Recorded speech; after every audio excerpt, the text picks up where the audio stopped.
Parfois, on croit savoir, mais... C'est un combat, mais... Psychologique? Non, non, qui se passe dans la tête. Psychologique. Non, psychologique, c'est tout ce qui est à la campagne, non? Agricole? Ah ouais, agricole. Ouais, du coup, c'est pas ça. Une évaluation, ça peut aider à clarifier. Aujourd'hui, je corrige le test qu'ont passé mes étudiants en bac plus 4. Alors c'est pas le même que la dernière fois, et ça correspond à un niveau Excel environ intermédiaire. Si vous savez faire ça, vous n'êtes pas le meilleur, mais vous êtes quand même efficace au travail, donc c'est déjà très bien. Bien sûr, je vous conseille comme d'hab de télécharger le fichier que j'utilise, le lien est dans la description, et c'est en pratiquant en même temps que moi que vous pourrez vraiment du coup progresser et valider aussi votre niveau au passage. Comme d'habitude, cette vidéo vous est offerte par Brain Formation, mon organisme de formation spécialisé sur Excel et sur Power BI. Ceci étant dit, au boulot. Alors, c'est parti. Donc, ce test, il était composé de deux grands exercices. Le premier ici qui visait à analyser des commandes d'achat et à les comparer avec le planning de notre fournisseur. Donc, il y avait pas mal de fonctions à faire, un petit peu de mise en forme conditionnelle, quelques calculs de date, bon voilà. Et puis, il y avait un deuxième exercice ici avec les onglets plutôt couleur saumon, qui consistait donc à croiser plutôt des informations et à créer des tableaux croisés dynamiques pour obtenir à la fin un visuel un peu comme celui-ci qui permettent d'analyser un petit peu des statistiques et d'en tirer des conclusions, puisque le but d'Excel c'est pas juste de faire des manips, mais c'est de conduire des analyses. Donc voilà un peu les deux grands exercices, on va commencer par celui-là. Et en premier lieu, ce qu'on nous expliquait, c'est que ici on a notre système informatique qui nous a sorti des références à commander dans certaines quantités, avec une date automatique de besoin qui nous a été donnée ici. Mais cette date, elle n'est pas très fiable, elle est un petit peu juste souvent, et donc en fait, on a envie de soustraire à cette date 3 jours. Donc par exemple, on voudrait ici, plutôt que le 28 janvier, dire non, en fait, le besoin de ces 168 là, ce besoin, c'est pas pour le 28 janvier, c'est pour le 25, comme ça on est large, on est un peu plus sûr. Accessoirement, on a envie de retirer 3 jours, mais on a envie de retirer 3 jours ouvrés. Donc là, ce qu'il fallait faire, c'était déjà ajouter quelque part les jours fériés à prendre en considération. Donc ici, moi ce que je leur disais, c'est qu'il fallait qu'ils rajoutent le 25 décembre 2024 ainsi que le 1er janvier 2025. Voilà, il n'y avait pas forcément plus à ajouter, le but c'était pas qu'ils fassent de la saisie inutile. Et ceci étant fait, eh bien, je pouvais faire une fonction série.jour.ouvré.intl qui part d'une date de départ, en l'occurrence la date automatique générée par le système, et généralement on va y ajouter un certain nombre de jours ouvrés. Ici, on ne voulait pas en ajouter, on voulait en soustraire, et donc je vais écrire -3. Comme ça, je vais retirer 3 jours ouvrés. Ensuite, la fonction me demande comment je veux considérer les week-ends. Si j'écris 1, vous voyez que ça va prendre en compte le samedi et le dimanche. Moi, ça me va très bien. Donc j'écris 1. Voilà, ça va correspondre à un week-end samedi-dimanche. Pour finir, je sélectionne mes deux jours fériés ici, donc H2 et H3, et je n'oublie pas de mettre les dollars avec la touche F4. Là, ma fonction est correcte. Si je valide ça, c'est tout bon. Tac. J'ai bien des dates qui apparaissent. Et si je double-clique ici pour vérifier, je suis bien resté figé sur mes deux valeurs, 25 décembre, 1er janvier, grâce au dollar. Si j'avais oublié les dollars, évidemment, ça n'aurait pas été. Donc ça, c'est bon. J'ai bien retiré 3 jours ouvrés à ma date automatique, que je considère comme étant pas très fiable. Ceci fait, donc on va imaginer qu'on a passé nos commandes et notre fournisseur nous envoie ce qu'il compte, lui, nous livrer. Donc on retrouve son code article, qui est un petit peu différent du nôtre. On retrouve la quantité qu'il prévoit de nous livrer, et la date à laquelle il prévoit de nous livrer. Donc là, la première chose que je vais devoir faire, c'est de récupérer le code article utile. C'est-à-dire que le fournisseur, il a un petit peu modifié le code article. Il a rajouté en gros le nom de notre société juste devant. Si je regarde BRA 69684, hop, c'est bien une référence qui existe ici chez moi. Mais par contre, voilà, j'ai pas le préfixe deliv 025. Donc là, du coup, il fallait utiliser soit une fonction texte après, soit une fonction droite, de manière à récupérer uniquement notre code article. Donc, je fais égal texte après, je prends mon texte en A2, et je demande à Excel de me retourner ce qui se trouve après le tiret. En faisant ça, c'est tout bien, c'est parfait, ça fonctionne. Alors maintenant, certains étudiants n'avaient pas la dernière version et n'avaient donc pas accès à la fonction texte après, donc on pouvait aussi utiliser une fonction droite en prenant du coup, si je dis pas de bêtises, les 8 derniers caractères à droite de la cellule A2. Ça fonctionne, et ça revient au même. Parfait. Maintenant, la quantité que nous, on a demandé, du coup, eh ben, je vais pouvoir aller la chercher avec une recherche V, de l'autre côté dans les commandes d'achat. Donc, égal recherche V, je prends mon code article utile ici en D2, je vais dans les commandes d'achat, et hop, je vais chercher ma quantité jusque dans la colonne C. Ce qui m'intéresse, c'est ce qui se trouve dans la troisième colonne de la matrice. A, B, C, c'est bien dans la troisième que se trouve la quantité. Donc j'écris 3 et je mets faux, de manière à récupérer une correspondance exacte. Ça, c'est bon. Je peux étirer. Et je vais faire la même chose pour la date. Donc également une recherche V à partir de mon code article dans les commandes d'achat. Et là, cette fois, vous voyez, je vais aller chercher ma date de besoin recalculée ici. Donc c'est dans la colonne E, ça va être la 5e colonne de la matrice, avec de nouveau faux pour une correspondance exacte.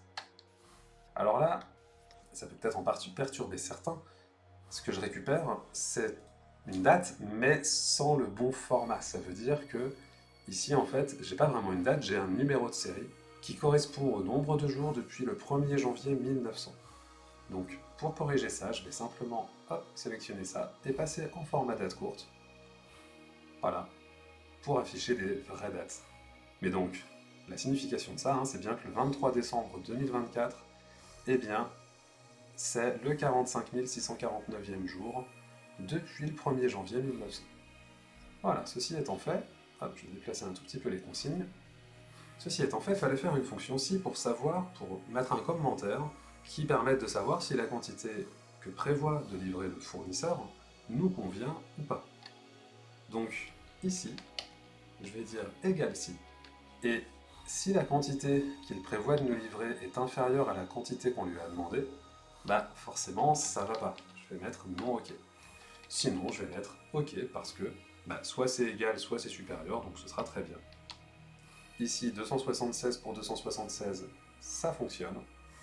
Et dans certains cas, 285 pour 300, ça ne me va pas, etc. 344 pour 350, c'est insuffisant, pardon. On va faire pareil pour la date de livraison. Donc une fonction si. Et là, si il prévoit de me livrer après, donc si la date de livraison prévue est supérieure à la date demandée, s'il prévoit de me livrer après, pareil, ça ne me convient pas. Donc, non ok. Sinon, ce sera ok. S'il livre avant la date demandée ou le jour de la date demandée, on considère que c'est correct. Donc là, voilà, comme ceci. Et ça fonctionne. Alors notez que cette fonction-ci, on pourrait la tourner dans l'autre sens. Je pourrais mettre, si la date de livraison prévue est inférieure ou égale à F4, alors c'est ok. Et sinon, c'est non ok. Ok, on peut toujours inverser nos critères, nos conditions. Après, tout dépend de ce qui nous paraît logique. Moi, ça m'a semblé plus intuitif de le faire comme ça, donc je l'ai fait dans ce sens. Mais c'est pas la seule manière de le faire. Tout dépend de comment votre cerveau va comprendre les choses de manière efficace.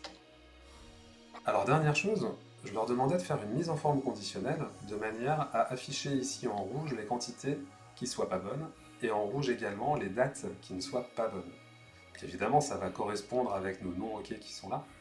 Mais l'idée, c'était de comparer vraiment les quantités avec les quantités. Donc ici, ce que je vais faire, je sélectionne ma plage de cellules et je vais considérer que ma mise en forme, je l'applique d'abord à B2 et puis que ensuite Excel va l'étirer un petit peu, d'une certaine manière, sur les cellules du dessous. Donc je vais faire mise en forme conditionnelle et règle de mise en surbrillance des cellules, tout simple, je vais dire inférieur à. Alors, inférieur à quoi? Inférieur à la quantité demandée ici en E2. Ok? Mais, vous voyez que là, dans le petit menu, automatiquement, Excel a mis un $, devant le 2. Ça fait qu'il va comparer B2 à E2, B3 à E2, B4 à E2, etc., etc. Moi, ce que je veux, c'est qu'il compare certes B2 à E2, mais qu'ensuite il compare B3 à E3, B4 à E4, etc., etc. Donc, je vais enlever le dollar qui se trouve devant le 2, réécrire 2, et là, je retrouve bien du rouge. En face, vous voyez des non-hockey que j'avais obtenus avec ma fonction ci. Là, le but, c'était qu'il puisse aussi se contrôler, en fait, en faisant, on va dire, cette double analyse avec d'une part une fonction ci et d'autre part la mise en forme conditionnelle. Je valide ça avec OK, et je vais en faire autant ici, hop, sur les livraisons prévues. Et donc si c'est supérieur à ma date de livraison demandée, là encore, j'enlève le dollar, hop, pour qu'il compare bien C2 à F2, C3 à F3, C4 à F4, etc. Vous avez compris le principe. Là, du coup, c'est tout simple. Et j'ai bien du rouge, hop, en face de mes non OK ici. Là, de nouveau, etc., etc. Donc, potentiellement, dans la réalité, on pourrait complètement se passer de ces deux colonnes-là, puisque finalement, notre mise en forme conditionnelle suffit à identifier ce qui ne va pas. Donc ça, voilà, c'était le premier exercice. Donc, vous voyez que c'est pas d'une complexité totalement folle, mais c'est quand même d'un niveau tout à fait honnête, encore une fois.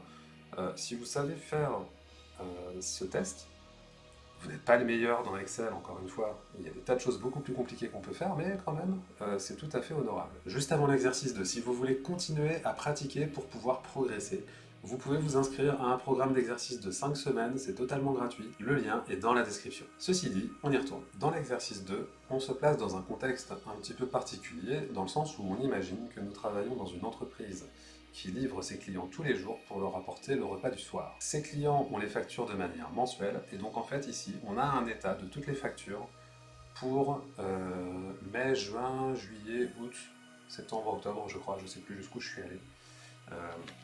Octobre. Voilà, et donc chaque client a reçu une facture chaque mois. Notre but, ça va être d'analyser ça pour essayer d'identifier une tournée problématique. Alors une tournée c'est quoi? Eh bien comme on livre nos clients tous les soirs en fait, chaque client appartient à un certain parcours de livraison, donc une tournée, et on peut du coup suivre nos statistiques par tournée pour voir si la tournée numéro 4 se porte bien, si elle est plutôt en croissance, si on perd des clients, etc. etc. Nous le but ça va être d'analyser ça. Donc la première chose à faire ici, ça va être, avec une recherche V, de récupérer quelques informations supplémentaires sur nos clients dans un référentiel qui se trouve ici. Donc d'abord le nom et le prénom. Je vais faire une recherche V en cherchant l'identifiant du client dans mon référentiel. Hop, et vous voyez j'avais une colonne nom et prénom compilée. Donc je vais sélectionner la table matrice de A jusqu'à H. La colonne qui m'intéresse c'est la 8e. A, B, C, D, E, F, G, H. Et je veux une correspondance exacte, donc j'écris faux. Je retrouve Mariette. J'étire, et c'est tout bon. Alors pour étirer comme ça tout d'un coup, on double-clique ici, tac, parce que là il y a quand même 4300 lignes, ça va plus vite que d'emmener le machin jusqu'en bas. On va en faire autant pour la particularité alimentaire, je reprends l'idée client, et je vais dans le référentiel, hop, je vais jusqu'à la particularité, donc de A jusqu'à G. Là, c'est la 7e colonne de cette matrice, A, B, C, D, E, F, G. Et je veux une correspondance exacte, donc j'écris faux. C'est parfait. Ceci étant fait, alors il y a une question bonus, pardon, que je leur ai glissée au passage. Cette question, je vais y revenir à la fin de la vidéo. Pour ceux que ça intéresse, mais comme elle est un tout petit peu compliquée, je la garde pour la fin. Alors on a une autre extraction qui est un suivi de tous les litiges déclarés par nos clients. Donc il y a un identifiant pour le litige, il y a le type de litige, est-ce qu'on a livré le mauvais plat, est-ce qu'on n'a pas livré du tout, est-ce que le plat n'était pas bon, etc., etc. Il y a l'information du client qui a déclaré le litige, et donc le but, ça va être de nouveau de récupérer les informations relatives à ça. Donc là, rebelote, ce sont des recherches V. Donc, je cherche mon ID des clients, dans mon référentiel, la tournée elle est juste là, hop, de faux. Hop, bon, je vais un petit peu plus vite ici, les recherches V, on commence à en avoir vu quelques-unes, mais encore une fois, Ce qui peut être intéressant si vous n'êtes pas très à l'aise, c'est justement de télécharger le fichier pour pouvoir les faire vous aussi. Et je vous assure que quand vous en êtes à votre 7e recherche V, vous commencez déjà un petit peu plus à comprendre le principe et à vous souvenir des arguments qu'elle demande. Particularité alimentaire, et bien de nouveau identifiant client. Je vais dans mon référentiel, hop, et je vais chercher hop, la particularité qui est ici. Alors mes étudiants vous confirmeront que des recherches V, je leur en ai fait manger beaucoup, pour être sûr qu'ils sachent le faire, parce que c'est quand même un truc en entreprise qui peut être super pratique. Et en parlant de pratique, c'est par la pratique qu'on progresse, donc n'hésitez pas à télécharger le fichier, c'est comme ça que vous pourrez progresser. Alors maintenant que toutes ces recherches V sont faites, on va devoir recréer un petit tableau de bord qui va permettre d'analyser justement l'évolution de nos tournées. Donc on avait un exemple qui était fourni aux étudiants qui leur permettait de voir un petit peu ce que j'attendais d'eux. Donc en gros, un segment qui permet de filtrer sur la tournée que je souhaite analyser, et ensuite un état qui me montre les ventes, donc le chiffre d'affaires réalisé mois par mois, avec le graphique qui va avec, et de la même manière, le nombre de clients sur la tournée, mois par mois, avec là encore le graphique qui va avec, et également un petit truc croisé ici qui montre le nombre de clients par mois et par particularité alimentaire. Alors c'est parti, on va faire ça dans la feuille qui est ici. Et donc la première chose, c'est d'insérer un premier tableau croisé dynamique à partir de ma feuille vente. Je vais faire insertion, tableau croisé dynamique, feuille de calcul existante, et je vais aller mettre, hop, ici par exemple. Je vais laisser un petit peu de place pour pouvoir mettre le segment par la suite. Et donc là, l'idée, c'était, hop, j'agrandis un tout petit peu, je pense que vous y verrez plus clair, et ça facilitera le montage pour Corentin. Ici, potentiellement, je vais prendre les informations des dates de facture. Je ne vais garder que les mois, parce que là, Excel, automatiquement, il propose des jours en plus, mais moi, le jour précis ne m'intéresse pas, donc je garde seulement le mois. Et je vais aller ajouter, du coup, le chiffre d'affaires. Hop, voilà. Je vais mettre ça un tout petit peu en forme. Donc je vais enlever les décimales qui ne servent pas à grand chose. Et là, j'ai mon chiffre d'affaires. Je vais tout de suite associer à ce tableau croisé dynamique un segment qui va permettre de filtrer sur la tournée correspondante. Donc vous voyez, analyse du tableau croisé dynamique, insérer un segment, je sélectionne la tournée et OK. Ce segment, vous avez vu, hop, dans l'exemple là, il est disposé dans ce sens. En fait, pour faire ça, je le sélectionne, je vais le placer à peu près où j'ai envie qu'il apparaisse, et quand je l'ai sélectionné, j'ai un onglet contextuel spécifique au segment, ici, et je peux lui dire de ne pas mettre les infos sur une seule colonne, mais sur 2, 3, 4, etc. Tiens, là, hop, sur 4, c'est pas mal, fondamentalement, donc voilà, je vais laisser ça comme ça me va. À présent, si je sélectionne juste une tournée, je vais voir le chiffre d'affaires relatif à la tournée en question. Je peux aussi du coup comparer avec l'exemple, là j'avais filtré sur la tournée 1 et je constate que effectivement, j'ai bien à peu près les mêmes valeurs, 25 733, 25 733, c'est parfait. Alors, ça c'était pas très important qu'il le fasse, mais j'avais enlevé les totaux, et donc là je peux désactiver hop, les totaux pour que ce soit un peu plus propre. Maintenant qu'on a ça, alors je peux renommer ça pour que ce soit un peu plus sympathique. Voilà, alors on pourrait faire plein de choses, je ne vais pas y passer des plombes parce que cette vidéo va déjà être assez longue. Je vais retourner dans les ventes et je vais ajouter maintenant un nouveau tableau croisé dynamique à côté du premier. Donc, je me mets dans mon tableau, insertion, tableau croisé dynamique, feuille de calcul existante, je retourne, hop, juste ici, et je vais indiquer à Excel, voilà, c'est ici que je veux mettre ce nouveau tableau. Je valide, et comme tout à l'heure, je vais prendre le mois. Alors là, vous voyez, comme j'ai déjà fait un tableau croisé dynamique à partir des mêmes données, il me repropose directement le regroupement par mois, que je n'avais pas au tout début. Ça, c'est un truc qui fait automatiquement sur la plupart des versions. Alors cette fois, c'est pas le chiffre d'affaires que je veux, Cette fois, je veux compter le nombre de clients. Donc, ce qui peut être assez facile à faire, du coup, c'est de compter les noms et prénoms. Alors, par défaut, il les met en ligne, mais si je les glisse en valeur, voilà, automatiquement, il va les compter. Alors, je ne vais pas mettre nombre de noms et prénoms, je vais mettre nombre de clients. Moi.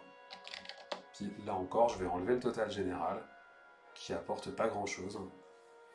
Voilà. Maintenant, vous voyez que... Alors déjà, ça bouge un peu dans tous les sens. Dans un premier temps, hop, parce qu'il a réajusté un petit peu. Je peux insérer une colonne, hop, pour remettre les choses en place. Puis à la limite, je vais voilà, réajuster un tout petit peu. Et puis, dans l'analyse du tableau croisé dynamique, dans les options, je vais lui dire de ne pas ajuster automatiquement la largeur des colonnes lors de la mise à jour. Donc je décoche ça, hop, et pareil pour celui-ci. Voilà, comme ça, quand je change, il ne bouge pas dans tous les sens, et ce sera plus agréable pour vous à regarder. Ça, si les étudiants ne l'avaient pas fait, hein, c'est pas grave. Problème, quand je change mon segment, ça impacte ce tableau croisé dynamique-là, mais ça n'impacte pas celui d'à côté. Là, j'ai toujours les mêmes valeurs, peu importe la tournée que je sélectionne. Donc, pour corriger ça, je sélectionne mon segment, je vais de nouveau dans le petit onglet contextuel, et dans Connexion de rapport, je vais cocher ce deuxième tableau croisé dynamique. Voilà, c'est tout bête, mais de cette manière, les deux tableaux évoluent de concert, c'est quand même super sympa. Ceci étant fait, je vais insérer un petit graphique croisé dynamique pour chacun d'eux. Alors je crois que j'ai mis des courbes à chaque fois, donc voilà. Hop, tout simple. Je vais les rétrécir un petit peu au minimum. Voilà. Puis comme ça aussi. Le but là, pour le coup, c'est vraiment d'avoir un truc un petit peu visuel. C'est pas très important si on voit pas très très bien ce qui se passe à l'euro près. On a de toute façon les valeurs juste au-dessus. Donc l'idée c'est d'avoir un visuel qui permet de voir d'un coup d'œil si ça monte ou si ça descend, mais c'est tout. J'en fais un également depuis le deuxième tableau croisé dynamique, voilà, même principe. Alors ici, pour pas s'embêter à les mettre à la même taille, ce qu'on peut faire, c'est sélectionner ça, je vais dans Format ici, et tout à droite, vous voyez, j'ai hauteur et largeur. Là je vois ça fait à peu près 6 et 10 cm hauteur-largeur. Donc là je vais sélectionner les deux tableaux croisés dynamiques, les deux graphiques, pardon, et hop, je vais dans Format. Là il ne me propose plus rien parce qu'ils ne font pas tous les deux la même dimension. Et je vais tous les deux les mettre à la même hauteur et à la même largeur. 6 et 10, voilà, comme ça ils sont à peu près équivalents, enfin pas à peu près, pour le coup totalement équivalents, et je les aligne en haut, pouf, comme ceci, vite fait, bien fait, et ça rend pas mal du tout. J'avais un dernier tableau croisé dynamique à insérer, donc je reviens dans mes ventes, hein, hop, insertion, tableau croisé dynamique, feuille de calcul existante, je vais dans l'analyse de vente, et je vais le mettre, allez, ici, ok. Et là, cette fois, je vais mettre de nouveau les mois, mais je vais également mettre la particularité alimentaire que je vais mettre en colonne, comme cela. Et puis, je vais mettre nom et prénom en valeur pour compter le nombre de clients. Le total général, les totaux de manière générale, j'ai envie de dire, on s'en fiche, je les enlève, voilà. Je trouve ça plus joli. Je vais de nouveau réajuster mes colonnes comme ça me plaît. Voilà. Comme j'ai rajouté un tableau croisé dynamique, il s'est ajusté de nouveau aux colonnes de ce nouveau TCD et il a mis le bazar. Donc là pareil, je retourne dans l'analyse, option, ajuster automatiquement, non. Tac, voilà. Et là, et ben comme tout à l'heure, ce tableau croisé dynamique n'est pas lié au segment, donc je sélectionne le segment, je vais dans l'onglet contextuel, connexion de rapport, et je vais cocher également ce troisième tableau. Et pouf, il y a tout qui bouge en même temps, c'est fantastique, c'est magique. Alors c'est bien, c'est joli, mais le but c'était quand même d'analyser nos chiffres. Donc, quelle est la tournée qui pose problème? Et bien là, l'idée c'était de permettre aux étudiants, du coup, en ayant bâti ça, de balayer un petit peu tous les cas, et de se demander, bon, est-ce que cette tournée elle est problématique ou pas? Bon, la tournée 1, on a un chiffre d'affaires, on va dire, qui est à peu près flat. Alors, il y a eu une baisse en juin, mais enfin voilà. Le nombre de clients, il a plutôt augmenté dans le temps. Pas de souci. Tournée 2, pareil. Tournée 3, là, on peut s'interroger quand même. Alors, voilà, spoiler, c'était la tournée 3. Je vous balaye pas toutes les tournées. Par exemple, la tournée 8, c'était volontaire. Elle a débuté au mois de mai. Et donc, on est parti de zéro quasiment. Et on a pas mal augmenté.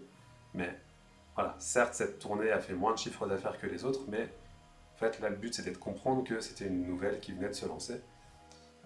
Fondamentalement, une tournée en croissance, c'est pas vraiment un problème.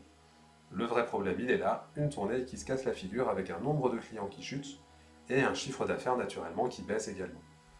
Le but, c'était déjà de détecter cette tournée, mais d'avoir aussi la capacité de regarder cette troisième info ici et de constater que les clients dont la particularité, enfin qui n'ont pas de particularité alimentaire, bah ces clients-là, ça stagne, il n'y a pas vraiment de souci. Par contre, sur les autres, bah, ça a plutôt tendance à baisser, et même au niveau des végétariens, on est passé de 7 clients au mois de mai à plus du tout à la fin. Donc là déjà, on a un premier truc qui peut venir, alors sans forcément qu'on en sorte quelque chose, mais c'était intéressant.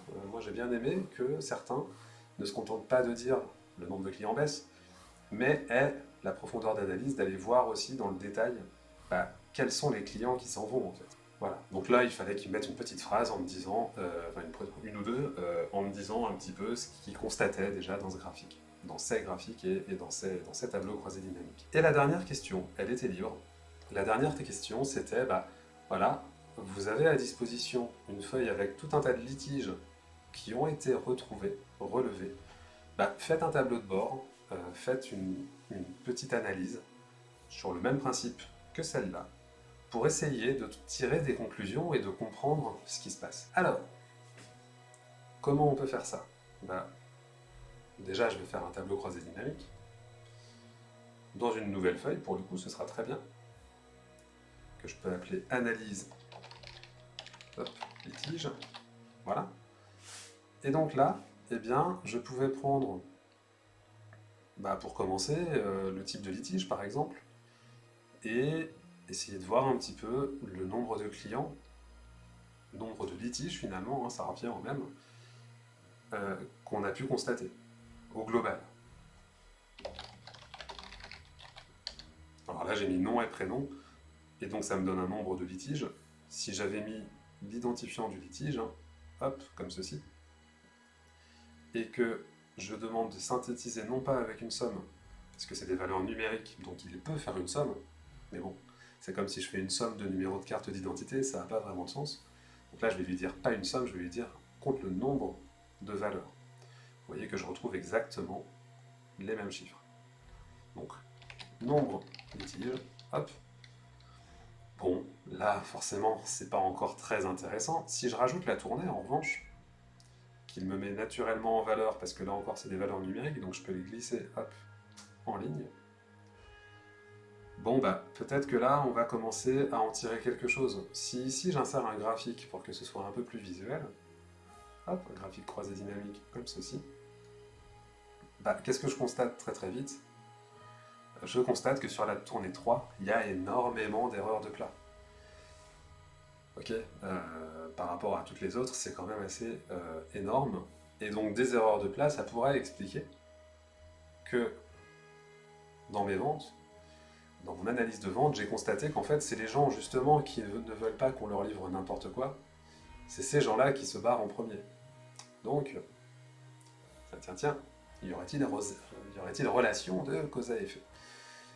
On pourrait aller plus loin. Ces erreurs, elles surviennent chez qui dans la tournée 3? Donc, on peut, pourquoi pas, ajouter à ça un petit segment. Voilà, tac, analyse du tableau croisé dynamique, insérer un segment. Je vais mettre la tournée, voilà, comme tout à l'heure. Comme ça, c'est pas mal. Allez, hop, voilà. Du coup ici, alors je peux la laisser parce que c'est quand même assez parlant, mais fondamentalement, voilà, je peux aussi m'intéresser juste à la tournée 3. Et du coup, pourquoi pas rajouter encore un tableau croisé dynamique qui me montre, à partir des litiges, finalement, ces problèmes, ils ont concerné quelle catégorie de clients. Donc je vais insérer un nouveau tableau croisé dynamique sur une feuille existante, analyse litige, disons ici. Et là, du coup, je vais prendre, par particularité alimentaire, le type de litige et les quantités. Là encore, il faut que je lui dise de se mettre en nombre. Et là, on peut constater que, est-ce qu'il y a vraiment un problème? On ne sait pas trop. Voilà. On peut quand même constater que des végétariens, ils ont eu 78 erreurs, beaucoup d'erreurs dans le plat. Ils ont souvent été insatisfaits par la qualité. Et certes, il y en a plus sur les RS, mais admettons que je retourne dans mes ventes et que je retrouve ici mon nombre de clients. Des clients, j'en ai, du coup, à la fin, je peux le voir ici. J'ai 96 clients, dont 66 qui sont RAS. Donc, on pouvait déduire que, certes, il y en a 200, c'est déjà beaucoup, mais proportionnellement, les végétariens, je rappelle, qui sont en gros une poignée, ils ont eu quand même beaucoup d'erreurs. Ça peut expliquer qu'ils se soient barrés. Donc après, que se passe-t-il sur cette tournée? C'est à enquêter. Évidemment, comme c'est un cas fictif, on ne va pas enquêter, mais l'idée c'était ça, c'était d'essayer de creuser et de rajouter des éléments. Là, je ne vais pas y passer des plombs parce que, encore une fois, cette vidéo va être beaucoup trop longue. Mais voilà, de voir dans quelle mesure ils arrivaient à rajouter des éléments, à réutiliser les segments, les graphiques, à faire pourquoi pas un petit camembert. En fait, quelle créativité ils pouvaient sortir pour essayer de faire parler les chiffres et de leur faire raconter une histoire plutôt que de se contenter d'appuyer sur des boutons dans Excel sans trop savoir à quoi ça pourrait bien un jour leur servir. Excel, ça sert à ça, à faire des analyses et au bout du compte à raconter des histoires. Alors maintenant, on va revenir à la grande question que se posent certains étudiants. Comment donc qu'on pouvait faire cette question bonus? La question bonus, c'était est-ce qu'on peut ramener dans notre table des ventes le nombre de litiges qu'a rencontré chaque personne au cours du mois en question. Autrement dit, ici, Perrault Mariette, elle a remonté combien de litiges pendant le mois de mai? Cette info, évidemment, elle est à peu près disponible dans la feuille litige ici, puisque à chaque fois on a la date du litige, la personne qui s'est plaint, etc., etc. Mais enfin, c'était quand même pas tout à fait évident, et en tout cas, c'est pas quelque chose qu'on avait vraiment fait, même si toutes les fonctions à utiliser, on les a vues individuellement pendant la formation. Alors, je vais réduire un tout petit peu les colonnes, hop, pour faciliter la lecture. Et donc là, en fait, il fallait faire une fonction NB-Si ensemble, qui regarde combien de fois on trouve cette personne, alors, ou cet identifiant client, ça revient au même, peu importe, combien de fois on trouve cette personne dans ce mois. Alors je dis que ça revient au même entre nom, prénom et ID client, c'est pas tout à fait vrai, je vais plutôt prendre l'ID client, parce que sur, je sais plus, 600 ou 700 clients, il peut y avoir des homonymes, hein, ça arrive, donc on va plutôt prendre l'identifiant du client. Alors comment faire ça? Il y avait plusieurs méthodes, donc avec du NB-Science, mais une méthode que je trouve plutôt facile à mettre en œuvre, même si évidemment le tout c'est d'y penser, ça va déjà être d'isoler le mois auquel on s'intéresse. Alors ça évidemment ça marche seulement si on étudie tout le temps la même année, et si on n'a pas des données de 2 années distinctes dans la même base. Ici c'est pas le cas, donc ça fonctionne. Ça pourrait être discutable, mais on va passer par ce procédé, ça simplifiera un petit peu les choses. Donc là, avec une fonction mois, je vais récupérer le mois de cette valeur. Donc le mois de ma date de facture. 5 pour le mois de mai. Hop.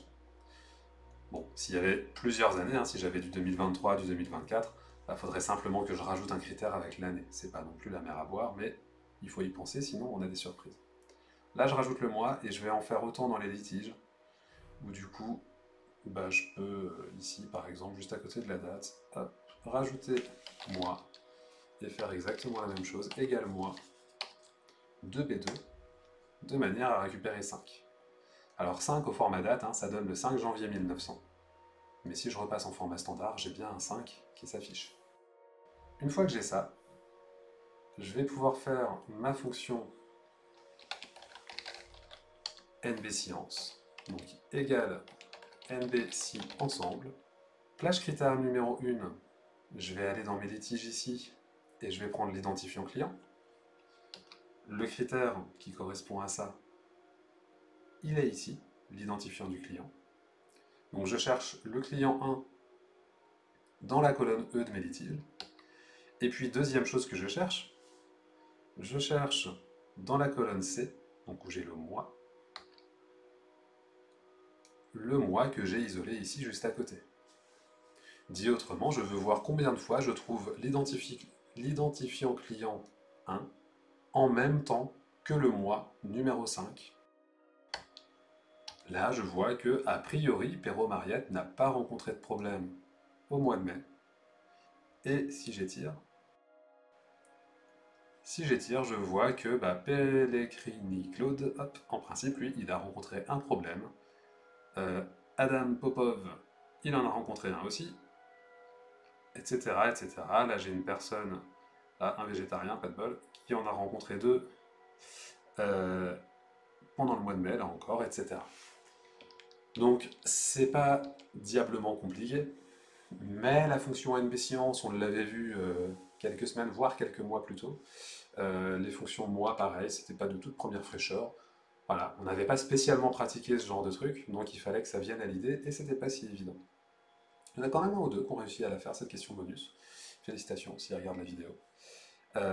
Mais tout ça pour dire que, en fait, savoir utiliser Excel, ça passe avant tout par la pratique, parce que c'est en faisant des choses, en travaillant sur des cas différents régulièrement, qu'on peut vraiment prendre en main les différentes fonctions, les différents outils, et qu'on peut vraiment progresser. Ceci pour vous dire que, si ce n'est pas déjà fait, vraiment téléchargez ce fichier, et essayez de refaire tout ça chez vous. C'est vraiment comme ça qu'un jour ou l'autre, vous pourrez vraiment être à l'aise sur Excel. Si vous ne faites que regarder des tutos, c'est très bien, mais ça suffira pas. Pratiquez, pratiquez, pratiquez, c'est tout ce que je peux vous conseiller pour progresser. Du coup, si vous voulez continuer dans cette voie, vous avez donc un programme d'exercice de 5 semaines auquel vous pouvez vous inscrire. Le lien est dans la description, c'est totalement gratuit. Il n'y a pas de secret, c'est en forgeant qu'on devient forgeron. Pour le reste, vous connaissez la musique, abonnez-vous, laissez un like, laissez un commentaire également si vous avez des questions, ou si vous voulez simplement me dire que vous aimez ces vidéos, ça fait toujours plaisir. Et puis de mon côté, je vous remercie d'avoir regardé cette longue vidéo jusqu'au bout, et je vous dis à très bientôt pour continuer à progresser ensemble sur Excel.